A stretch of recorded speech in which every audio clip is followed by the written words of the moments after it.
Welcome back. We're reading Kiss the Cook by Destiny. I do not own the story or the characters. It was no secret that Sanji was completely and utterly a ladies' man, much to the dismay of the people around him. He wasn't discreet about his infatuation, constantly complimenting others whenever he received the chance. This made him an easy target for lots of enemies he fought against. If they were females, he wouldn't dare hit them back. He was content with being a doormat, a punching bag if need be. His sense of chivalry was quite admirable. Not only did it make him an easy target to the enemies you fought against, but an easy target for you to tease. He was practically defenseless, and his reactions were always entertaining to watch. Not to mention the extreme confidence boost it gave you watching him worship and kiss the ground you walked on.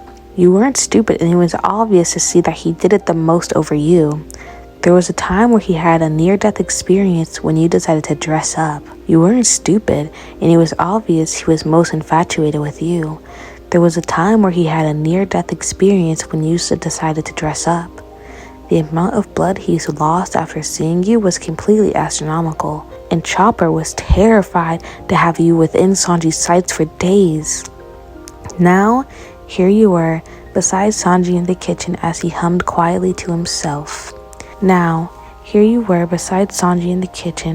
hummed quietly to himself as he cooked a meal for you to taste test. It became a habit for the two of you.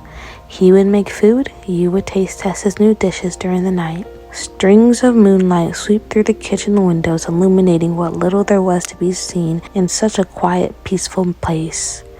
The only sound that filled the room was the sizzling of the pan and the silent song Sanji would sing to himself.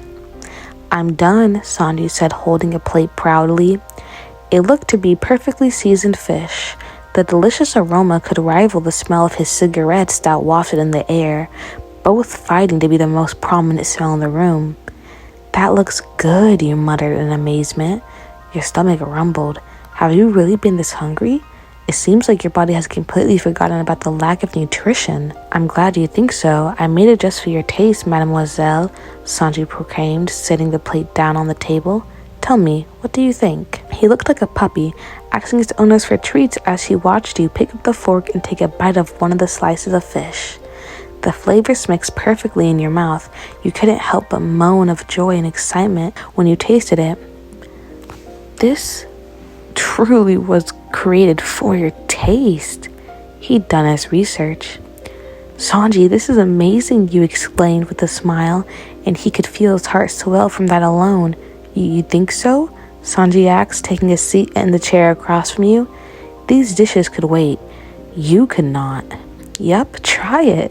You dug your fork into another slice and held it up to his lips with a bright expression. Your face was one that Sanji was sure was brighter than the sun.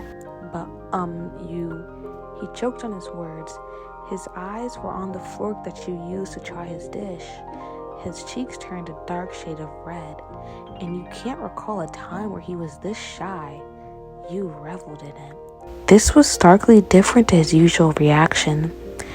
He had hard eyes, a little dance, and poetic comments. Now he didn't know what to say. There was just embarrassment through and through, so much that you couldn't help but tease him more. You think I'm dirty or something?" you asked, pushing the fish closer to him. He didn't know what's more intoxicating, the smell of the food or the thought of what's next to come. No, of course. I would never think that about you," Sanji said, panicking. He gulped, hoping this mess in his brain would disappear before he turned to mush. Now that he thinks about it, maybe it wouldn't be so bad. At least you would get to hold him. He was starved, but not for the piece of food being held in front of him. He was starved for your love, for your touch, starved for you. But he knows it's something he can't obtain. And he thinks the only rival that would meet this is starving with Zeph on the stranded islands back when he was a child. Even still, he knows not to waste food, so he sucks it up and shoves the fork in his mouth. Sanji chooses to focus on the taste of the dish instead of ignoring the facts that you had eaten off the same fork. Was he even deserving of such a thing to share with you? "What do you think? Does it taste good?" you asked, pulling the fork away from him. You were met with only silence. Sanji staring agape at the plate of food in front of you. A drip of blood exited his nostrils, traveling down his face. You know, they call that an indirect kiss, you nonchalantly commented, and you couldn't help but smirk. You know, they call that an indirect kiss, you said nonchalantly, and you couldn't help the smirk that tugged on your lips.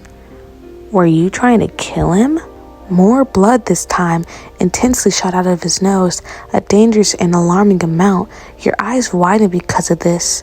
You weren't expecting this reaction. Puffs of smokes in the shapes of hearts blew out of his cigarette at the same time. Now, you have to go wake up Chopper. You better run. Have a good night, sleepyheads. If you have any requests, leave them down below.